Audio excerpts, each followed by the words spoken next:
427 small block 4, just got done dynoing. Everything went great. Give you descriptions, combinations. It's got the AFR cylinder heads on it. Hydraulic roller motor. Had that custom ground by comp. Edelbrock air gap. Holley Sniper on it. It's got the March all blacked out front end on it. Looks beautiful. Custom J&E Pistons. Take you in there and show you how it ran. Alrighty, down to 3,521 foot-pounds of torque. Look like a peak torque 546.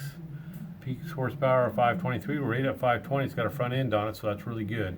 So we'll get it off here in a crate. Come your way. Have a great day.